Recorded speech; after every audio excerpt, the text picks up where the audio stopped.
धन धन सतगुरु जी तेरा ही आसरा, धन धन सतगुरु जी तेरा ही आसरा। आप सारी साध संगत जी को पूज्य गुरु जी का आज का अनमोल वचन सुनाते हैं जी। पूज्य गुरु संत डॉक्टर गुरमीत राम रहीम सिंह जी इंसा फरमाते हैं कि इस जीव के संग पांच चोर काम क्रोध लोभ मोह अहंकार हर समय रहते हैं, जो कि इसको लूटते रहे हैं।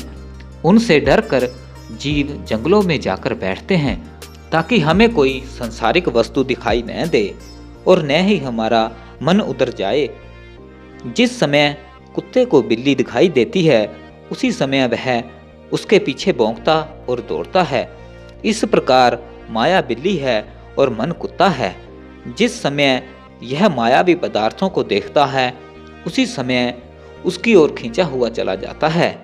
या जिस प्रकार चुंबक पत्थर लोहे को देखता है तो खींचकर अपने साथ लगा लेता है, क्योंकि उसका लोहे के साथ अंशांशी भाव है। जिस समय मन मोहक माया को या किसी और वस्तु की तरफ देखता है, तो उसी समय अंदर से संकल्प उठता है कि यह वस्तु मेरे पास होनी चाहिए तथा उसकी प्राप्ति का प्रयत्न करता है। पूज्य गुरु जी फरमाते हैं कि जीव पांच चोरों से भयभीत होकर जंगलों में जाता है कि मैं इनके प्रहार से बच जाऊं, परंतु यह पांच चोर तथा मन जो इनका सरदार है उसके पीछे ही रहते हैं। जब तक जीव संत महात्माओं की संगत नहीं करता, तब तक यह मन पांच चोरों के प्रहार से बच नहीं सकता। केवल एक सत्संग ही है जहां पर जाकर मन स्थिर होता है तथा इन चोरों की दाल नहीं गलती। सत्संग में आने से जीव के बुरे कर्म खत्म होते हैं और दैवी गुण उत्पन्न होते जाते हैं। संत महात्मा जीव को मन के काबू करने की युक्ति बतलाते हैं, जिस पर अमल करने से उसमें मन इंद्रियों को काबू करने की शक्ति आ जाती है तथा फिर उसको इनका कोई डर या भय नहीं रहता। पूज्य गुरु जी फरमाते हैं कि जिस समय राजा गोपीचंद राज त्याग कर गोरखनाथ के पास योगी बनने के लिए गया, तो गोरखनाथ जी ने उसे भीख मांगने के लिए शहर में भेज दिया। जिस समय वह अपने शहर में गया तो भीख मांगते मांगते अपनी रानियों के पास पहुंच गया।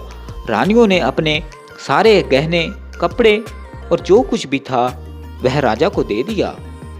सबसे आखिर में उसने माता के दरवाजे पर जा अलख जगाई। माता ने गोपीचंद को तीन अनमोल बातों की भीख डाली।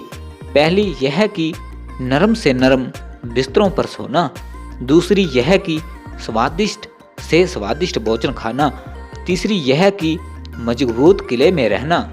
यह बातें सुनकर गोपीचंद कहने लगा कि माता, आपके उपदेश से तो मैं योगी बना हूँ, तथा अब तो कैसा उपदेश कर रही है।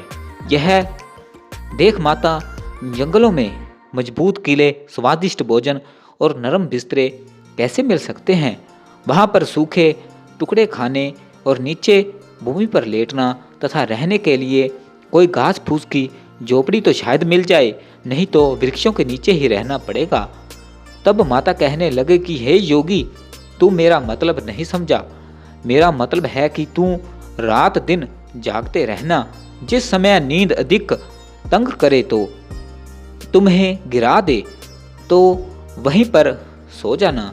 चाहे कैसा भी स्थान हो, वह ही फूलों की सेज से बढ़कर नरम से नरम बिस्तर हो जाएगा। दूसरी बात यह है कि जहाँ तक हो सके थोड़ा खाना। जब भूख से तुम्हारे प्राण निकलने लगे, तब जैसा भी भोजन मिले वही खा लेना। उस समय 7 दिन का सूखा हुआ टुकड़ा भी तुम्हें बहुत ही स्वादिष्ट लगेगा। तीसरी बात यह है कि तू राजपाट को त्याग कर योगी बना है, इसलिए तुम्हारे पास सब स्त्री पुरुषों ने आना है। गुरु की सोहबत से बढ़कर और कोई मजबूत किला नहीं है। इस किले में तो तुम्हें काम क्रोध लोभ मोह अहंकार नहीं छोड़ते तथा खूब लूटते हैं, परंतु सत्संग रूपी जो किला है वहाँ पर ही इनसे बचाव हो सकता है। इस उदाहरण से पता चलता है कि सत्संग के बिना जीव इन पांच चोरों और कपटी मन से बच नहीं सकता तथा न ही इनका भय दूर हो सकता है। धन धन सतगुरु जी तेरा ही आसरा, धन धन सतगुरु जी तेरा ही आसरा।